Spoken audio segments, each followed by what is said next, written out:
All right. Drummer Allison Miller is here to talk about leading her outstanding group, Boom Tick Boom. We'll also talk about performing with everyone from Annie DeFranco to Natalie Merchant to the avant-garde saxophonist Marty Ehrlich. I'm Brian Zimmerman. This is the Jazz's Last Call.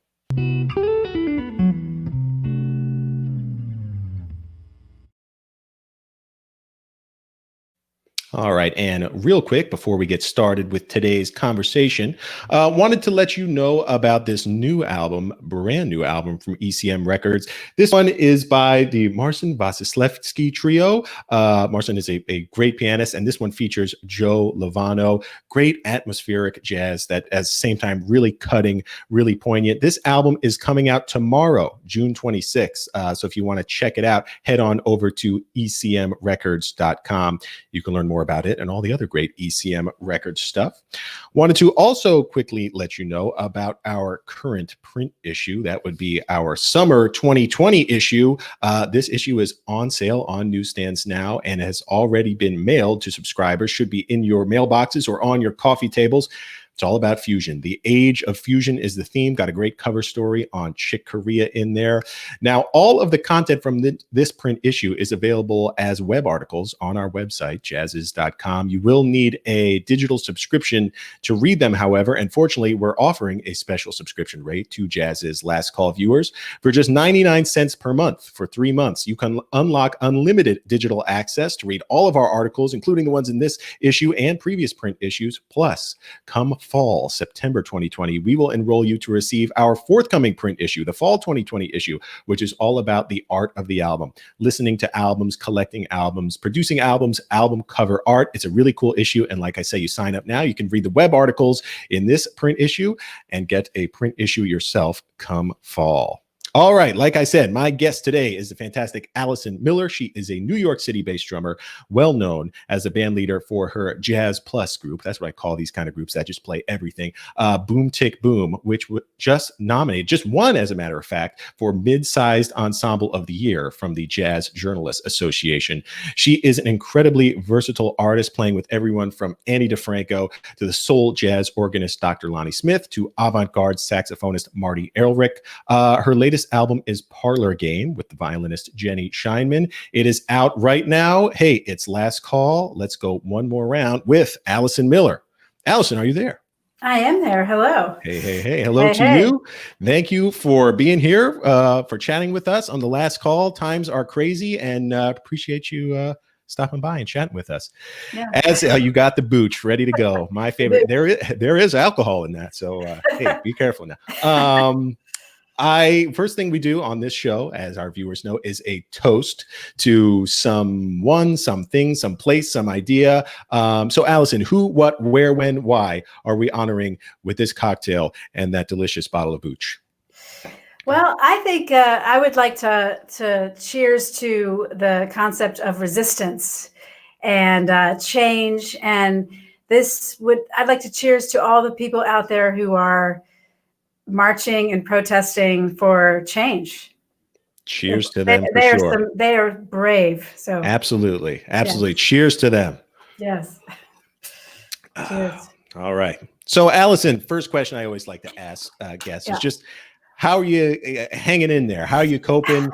These are crazy times for everyone, but musicians especially. No live gigs. I mean, it's live concerts. So what have you been up to? What's been keeping you busy? Well, I have 2 kids. That'll keep you busy. And they're at the primo age of 3 and 6. So I have to say that keeps me very busy. But, it's been a while. It's been a ride, It's like in some ways I've rested more than I've ever rested in years. And I've actually never been in the same place for this long. So that's a trip. And days, I mean, is there a day of the week or a weekend? It's all just one big day, I think. It's just one big day. Yeah. I think one thing that's been going on for me is that because of some immune compromised folks in my family and my kids, I have not been participating in the protests, and normally I would be. So I think that has been a little hard for me because I want to get out there. but I also don't want to put my family in danger. Yep. So I have not been doing that. But one thing that I have done in today is actually today I kind of published the first little project I did. I've been doing these collaborations with the great trumpet player, Jason Palmer. Yeah. And he and I kind of approached him a few weeks ago because I know he's in Spokane, and I don't think he's out protesting. And so I said, hey, do you want to do some improv kind of avant-garde collaborations with different themes in mind, or different people who've been treated unjustly, you know, and kind of expressing ourselves in that way, because I do think that there's resistance in music, and that the word and music are really essential tools for resistance. So he was like, yes. And he's like, I'm actually already working on something. So he sent me a project he's been working on, basing some music off of a Fred Hampton quote, the Black Panthers activist. And then I did some improv to that, and then he put video to it, because Jason does these amazing video kind of montages. And so we made that project, and we're also making a project right now in honor of Breonna Taylor. So that's kind of where I've been putting my energy musically the last few weeks. And I'm learning how to record myself at home, which that's been really great. And I'm sure so many musicians are doing that, because we want to be playing in some way, you know. And of course, I'm always teaching. I teach at the New School, and I'm also really heavily a part of a lot of jazz camps in the summer. So I'm about to do 2 online jazz camps, and I'm actually 3 online jazz camps. So I'm definitely keeping busy. Yeah, no, that's excellent. I know what you mean. I have 2 kids too. And so I have a 3-year-old and a 7-month-old.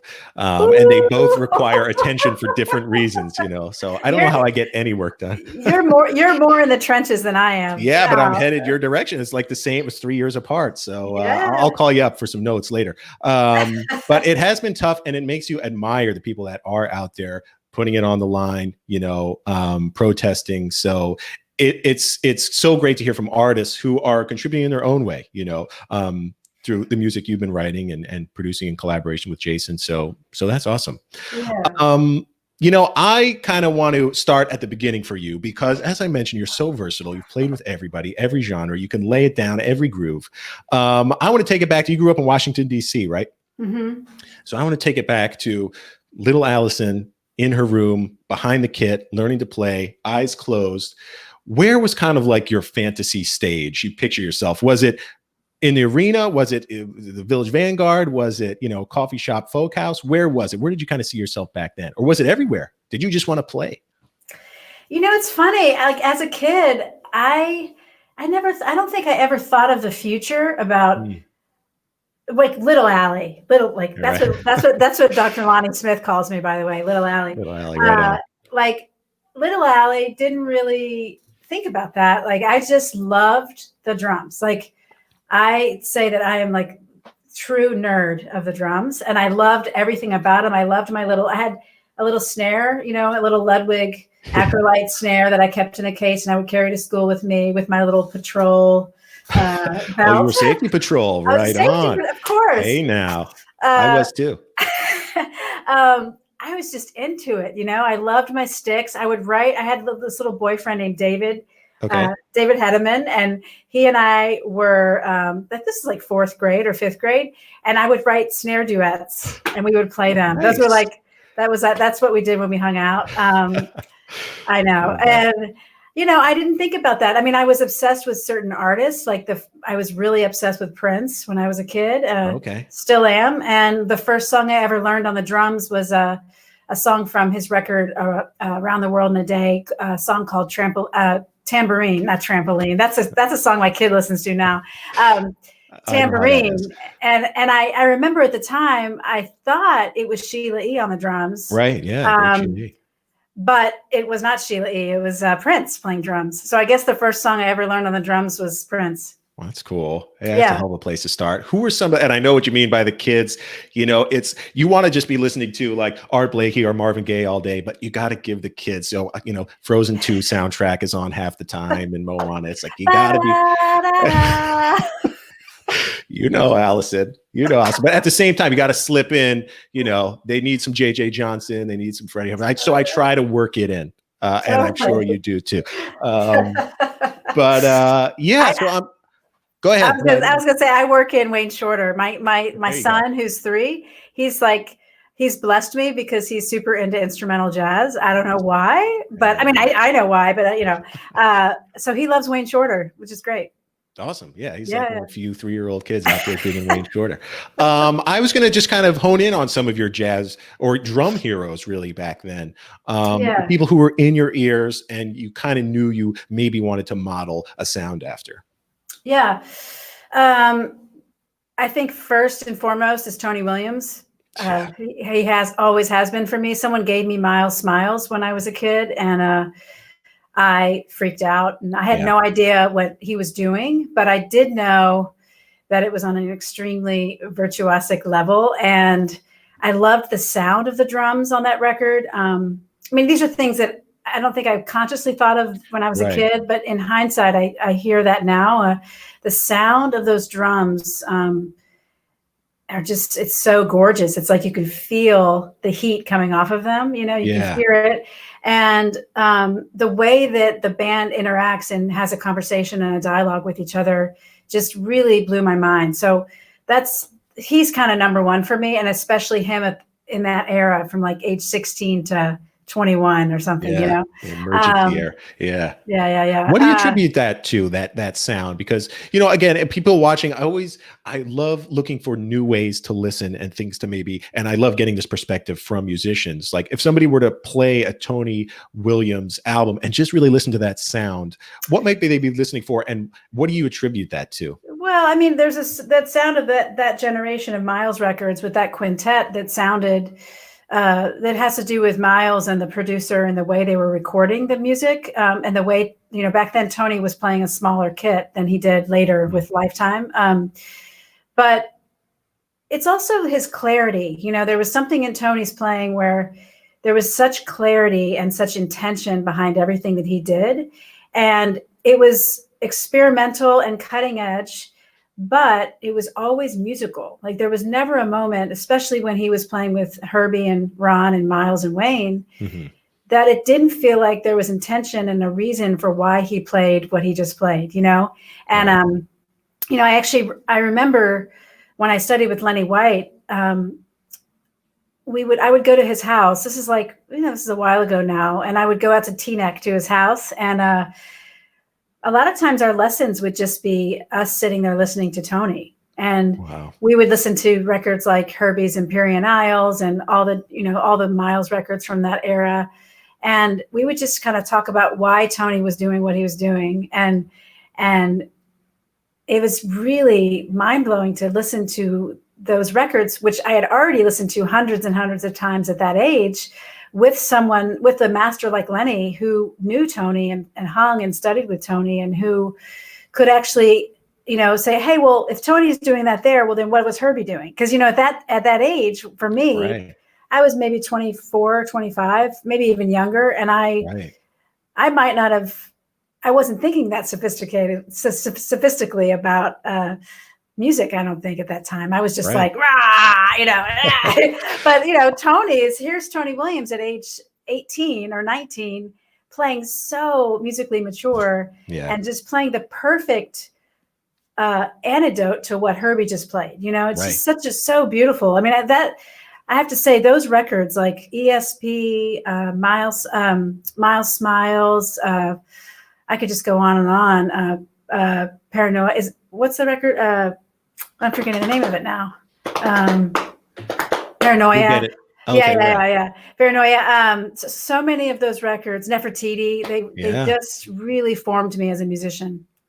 Awesome. And I love, you know, I love hearing you describe tuning into that musical dialogue, because, and I want to get to this a little bit later, that's something that, you know, avant-garde jazz, free improvisation, creative music really distills in a lot of ways. And because you play everything, and because you cover the whole gamut, I would love to hear, you know, your kind of guidance or advice for how to start getting into that music. I want to ask first about, you know, the DC scene, incredibly eclectic scene in terms of music.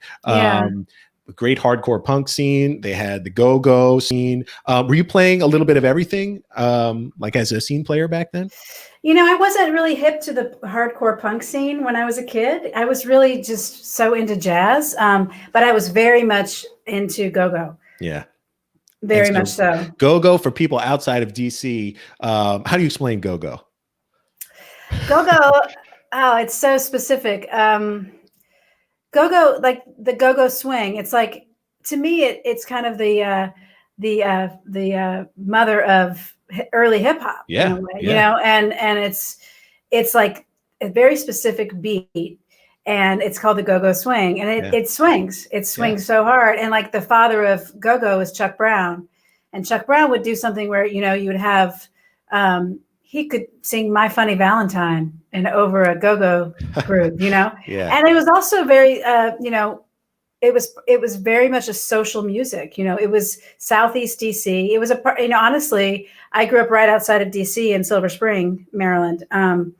And, you know, I grew up in the suburbs. So, you know, and as a white person in the suburbs, I was not going to like these pop-up go-go parties in Southeast DC when I was 15, you know. But I worked at a record store, and back then we would get most of all of the go-go tapes that came out were bootleg board tapes, and we would get them weekly. We would get a shipment of go-go tapes to our record store, and I would just be like, I'm getting this one, I'm buying that one, I'm buying that one. And you know, I think that music was party music, and it was social music, and it was a way for people to gather, primarily in Southeast DC, and have these kind of warehouse pop-up parties. And it was definitely a scene that I didn't have the opportunity to partake in those, but I definitely listened to the music all the time. I mean, back then that music it was like this infectious, beautiful music that just, like, you know, slowly just simmered out into the suburbs. You know, everybody was listening to go-go in that area. Cool. So the go-go swing beat, it's internalized. It's in you. You got it. I love that. Cool. And Miles was into go-go too. Totally. Yeah. Totally. Yeah. No, it influenced, just like you said, you know, kind of was a stepping stone for hip hop. Yeah. And you could hear a through line in jazz, especially artists coming from DC. Absolutely. And so Chuck Brown, you know, for people curious, that is absolutely the artist to check out when it comes to go-go. So then what was the kind of big break, I guess, that took you from being on the DC scene to, you know, the national stage or touring? You know, every artist kind of has that big break moment, because you went to college at in West Virginia, right? I did. You know, I mean, everybody has a break, but I guess you know, I always think it's like pretty organic. You know, I would say, well, I went to college. I went to school in West Virginia, and when I finished school, I got a bachelor's degree in classical music, actually. Oh, cool. Because by the time I got to school, I'd already been gigging. I started gigging when I was 14 in DC, and I was playing with, you know, I was being schooled on stage by people like Keter Betts and you know, Steve Novosel, great bass player that played with Russ on Roland Kirk, and Paul Bollenbeck, guitarist, who really, he was one of my huge mentors when I was a kid. He hired me. I mean, he would hire me. It was him, Paul Bollenbeck, and Scott Ambush, and we would play trio, and they would just kick my ass, you know, just like kick my ass. And he was so loving while he kicked my ass. You know, it was so great. Tough love. I remember playing Actual Proof, Herbie tune for the first time, and with him, and they just left me like I was like a puddle of nothing by the end of that song. But it was great. But I would say, you know, after I finished school, I moved back to DC for just a few months, and then I pretty much moved to New York. I got called. I got a few really. I guess I would say this would be my big break. Is I got a call from Rachel Z at that time. Okay. She had heard about me.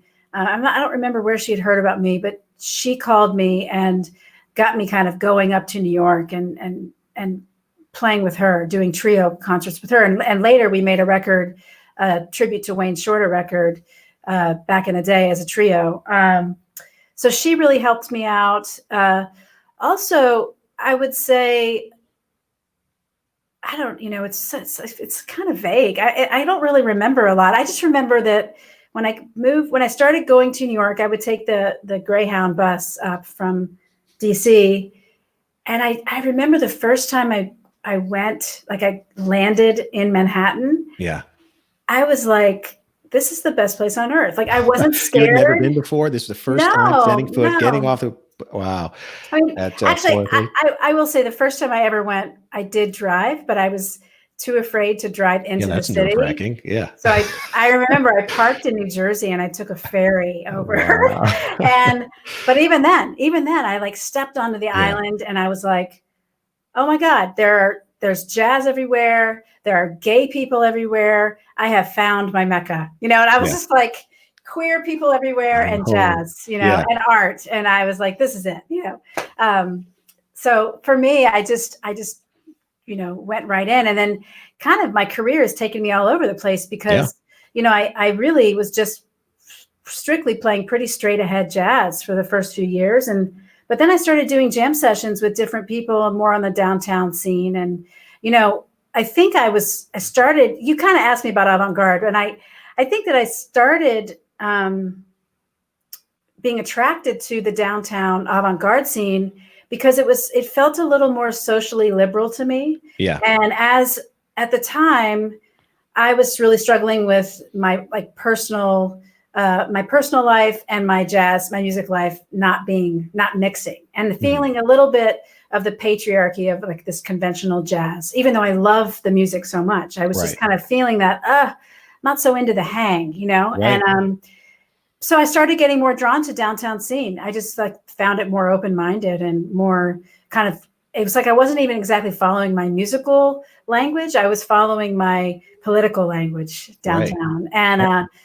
And that kind of opened me up to it. And over the years, I've just found that approaching music with an open mind and being open to any type of music is so freeing. And it really enables you to be able to express yourself in whatever way that you feel like you need to express yourself at that time, Totally. That's what it speaks to, even if acoustically, you're not immediately attracted to it, because I get this a lot, people want to know about avant-garde jazz, free jazz, creative music, and all they hear is a jumble of sounds.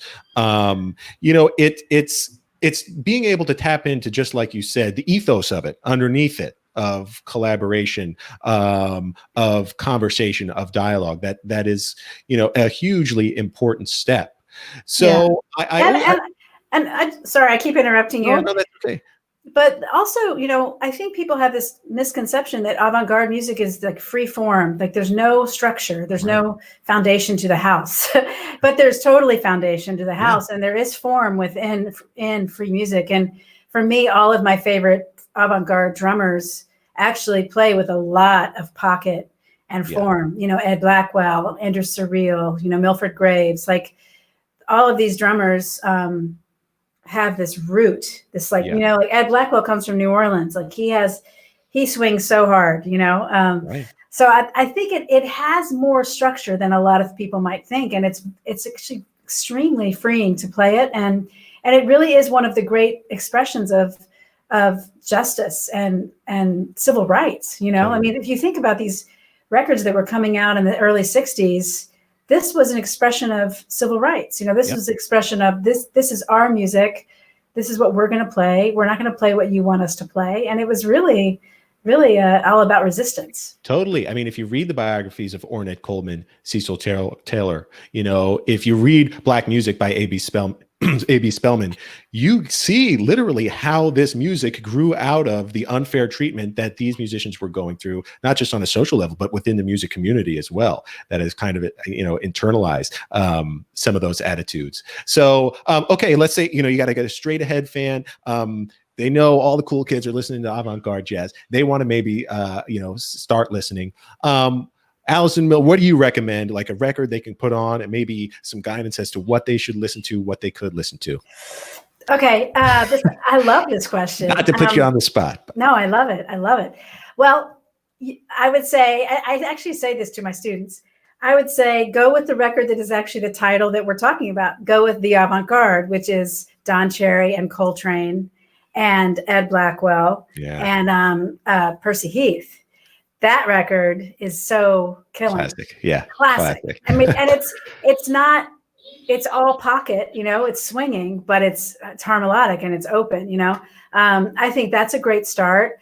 I'm also a big fan of duo records. I love a lot of drum saxophone and drum trumpet duo records. My main teacher, Michael Carvin, he has a bunch of great duo records. He did records with Andrew Surreal, actually 2 drums. He's done, there's a great record that's Jackie McLean and Michael Carvin. And I'm totally forgetting the name of that record. I'm blanking on the name too. We could look it up, but someone may let us know in the comments too. Hopefully. Okay. That's a killing record. So great. There's a Max Roach and Anthony Braxton duo record that I really love. And there are a couple of them, but the one I love is the one that's recorded at the Willisau Jazz Festival in Switzerland. Mm-hmm. There's one of my all-time favorite records is called Black and Red or Red and Black. And it's Dewey Redman and Ed Blackwell. At Willisau, the same festival. Yeah. Cool. Yeah. Recommendations from Allison Miller herself. Great place to start. That record, by the way, Antiquity. Jackie Antiquity, yes. Michael Carvin. Thank you, Google. Cool. Yeah, you know, you may have just heard my kids in the background there giggling outside. I have 2 daughters, the oldest of which super into music, super into instrumental music, drumming, playing guitar, left-handed, curiously enough, even though she writes. Really? Play guitar left-handed? And are you right-handed? I'm right. No, I'm left-handed, but I play drums right-handed. Oh, see, so she's all crossed too. She loves instrumental music. So obviously, I read a lot about what you have to say. You know, about just like you were talking about earlier, breaking into this space. You know, you wrote an essay on HuffPo in which you said, I'm going to pull up the quote here. You talked about feeling like you couldn't necessarily fit into the jazz world as a feminist and a lesbian. You said, the jazz world is a boys' club. How could I continue to play the music I loved while being a radical lesbian feminist? How was I supposed to be one of the boys when I was realizing how powerful I felt as a woman?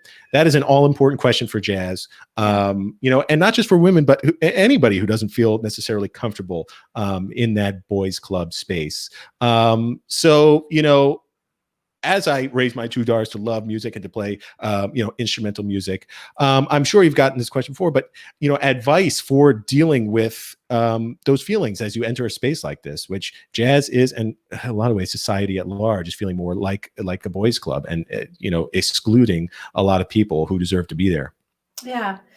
Well, you know, I have to, you know, first I just want to say that hearing you quote me in that article makes me feel like, oh yeah, actually that article, it sounds a little outdated now. I mean, it's from, I think it's like 2013 or 2014. Maybe I'm wrong. It's at least 5 years ago, maybe more.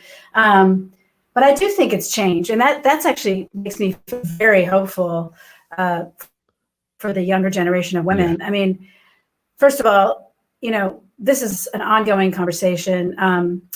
I have, you know, I just was on a panel through the Berklee College of Music last week or 2 weeks ago with called, you know, it was Gender Justice, and it was with Terry Lynn and Linda O and so many great musicians and friends of mine. And they're doing great work. Terry Lynn Carrington's doing great work because she started a whole program about jazz and gender. Jazz and gender, yeah. Yeah. And gender justice is justice. It's human justice, you know, it's social justice. So this is very palpable right now and strong. And I actually think the times are really changing quickly. You know, I don't know. I feel like they should have changed already, but I'm very grateful for what's happening right now. And in jazz, I think it's opening up. And I think a lot of it has to do with awareness, people kind of waking up to it, you know. There's a little bit of pressure to be more correct now from, you know, for people that are running the show, people that are hiring the musicians at festivals and things like that. People are more conscious of it. And I'm hopefully it's an honor for them to be more conscious of it and they don't find it to be a drag. Right. Shouldn't be a burden. It should not be a burden. I mean, I mentioned a couple of weeks ago for this panel, I think in last fall, I got an email from an educator who was trying to hire people for a convention, a jazz convention. And he emailed me and said, I've been charged with the responsibility of hiring more women and minorities. And I found that to be a very offensive sentence on so many levels, and very patriarchal and very archaic and very kind of, it's just racist, actually. So but I think that mentality is changing. I think it's changing. I think people should be honored to make the shift. And I really respect the men in this business who are really taking the initiative and taking charge to do it. One who's a good friend of mine who I just respect so much is Tim Jackson for the Monterey Jazz Festival. And he's really taking the initiative to equal things out on every level, and I think it's really great. I think that the men are the ones that really have to step up in jazz, and they are. A lot of men are, and a lot of young men are. I'm thinking of some young male band leaders who really are hiring women, which is such a wonderful thing to see. And the women coming up, the young women players are so killing. Like incredible. It's incredible. And they're confident. It's so beautiful to see. And, I really do think it's important for, what happens when you come to New York or wherever you move to become a musician. Young women jazz musicians, we come to New York and we love music just as much as everybody else. And all we want to do is play. And we get very discouraged very quickly. And it shouldn't take a woman of a certain personality to be able to persevere and push through. It should be any woman who can play and works hard and wants to do it should have a chance. There's people like me who I'm just like stubborn as you can get, and I'm like a bull. I'm like, I'm gonna go get it. Yeah. But not everybody's like that. Everybody has a different personality. And sometimes I think men have more allowance to just be however they want to be, but women have to be really aggressive. And then you ride the line of like, am I too aggressive for this? And, it's like, it's complicated, but I do think it's changing. And I think that, women need to come, they need to be able to come to New York and cut their teeth in someone else's band and be able to make a living while they're improving and getting their experience. And I think a lot of times what happens is, at least in the past, is that male band leaders don't consider women for their bands unless they're doing a kitschy thing of hiring all women. So, but I think that's changing. And you see young artists like Joel Ross, who's hiring Kanoa Mendenhall on bass. And, you see these musicians, Nicole Glover, tenor player, and she's killing. And I don't know if you know about this band that I'm in. We have a record coming out on Blue Note in September. I'm in this band called Artemis. And that band is actually all women, but we're like spanning a huge generation, many generations of women. Oh, so and who's in that group? Just because people are going to want to know. This is coming out in September. Blue Note. The group is Artemis. So who's in that group? Cecile is in that group. Yeah, Cecile. Yeah. So Cecile McLaurin-Salvant sings. Rini Rosnes is the pianist and musical director. Noriko Ueda is the upright bassist, a wonderful bassist. Ingrid Jensen on trumpet. Anat Cohen on saxophone. Actually, she does play some soprano and clarinet. And then Melissa Aldana on tenor sax. I mean, that's an all-star group. That's an all-star group, hands down. No qualifications. Yeah. Very cool. And it's. I'm glad to hear you say that. Yeah, I think that article was from like 2014, 2015. And I agree that it does feel different this time. And just like you said, I think a lot of that is attributed to this amazing youth movement in jazz at this very moment. On kind of all across the spectrum too. The straight ahead stuff, a lot of young players coming up, really honoring the tradition, pushing boundaries and some of the fusion stuff that's going on. And their worldviews are just totally different. So you're right. We have to look to to the youth, that's where it's at. That's where the movement, the revolution happens. So cool. And you're certainly making sure that generation is headed in the right direction and has the chops through your teaching post as well. Allison, you want to move into some quick hit questions? We call this section call and response. I just throw some quick questions at you. Although this first one may not be that quick. I wanted to know when you formed Boom Tick Boom. Oh. I could be quick. I could talk really fast. No, you don't have to. We'll slow you down in post-production. Boom Tick Boom. I wanted to start Boom Tick Boom because of Myra Melford, the pianist. Yeah. And I first played with her with Marty Ehrlich at the Jazz Standard a long time ago. And I think she's just one of the most mind-blowing, innovative artists of today. And I finally got a chance to play trio with her in Berkeley, California in 2008. And that's when it started. I played a show with her and Todd Sikafus, my compadre on bass. And my friend Lee recorded it. And then I listened back and it was like, okay, this is it. So that was it. 2008 started as a trio. And as my compositional skills have grown and shifted, it's now a sextet. Right on. You had one of the best album names of all time the year it came out for that group. Otis Was a Polar Bear. Oh, yeah. Was the name of that album. Who was Otis? My dog. Okay. And why was he a polar bear? Well, he likes to dream, and he does this thing where he's like, he's only 10 pounds, but when he dreams, he like runs in his dreams. And I thought, man, he must be dreaming that he's like a big polar bear. And he's like ruling the world. Yeah. Nice. Otis Was a Polar Bear. Great album. Everybody check it out. So many awesome grooves on that album. Okay. For the drum nerds out there. Yes. What was the model of your first kit and what are you playing on now? Oh, okay. Well, model of my first kit was a Tama Swing Star. Yes. And now I play, I'm a little bit of a drum, won't say it, but fill in the blanks. But right now, actually, my main kit that I'm using is I have like a yoga mat because I'm recording. But this is my first teacher's drum set, and he gave it to me when he died. It's an old Camco. Wow. And I made the new Artemis record on this. I make all my records on this drum kit lately. First kit I ever took lessons on. And then and then I endorse Yamaha and I play a lot of Yamaha kits, Maple Custom kits. I've got, I'm not even going to show you. I'd have to like move I got an old virtual tour. Okay. Yeah. I have drums that were made before 1950. Let's put it that way. Nice. Yeah. Oh, that sounds great. What was just a great piece of advice that you got somewhere along your musical career? Doesn't have to necessarily relate to music. And who gave it to you?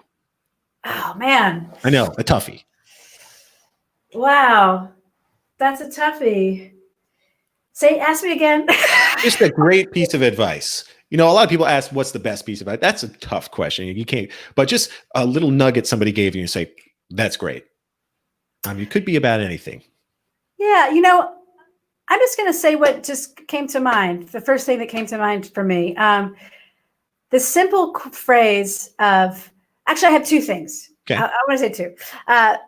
The simple phrase of straight ahead, strive for tone. I love that phrase because it could just mean straight ahead, like straight ahead jazz, strive for tone, strive for your best sound. But it actually means so much more than that. For me, it means, okay, that's where I want to be. Straight ahead, go. Don't let anything distract me.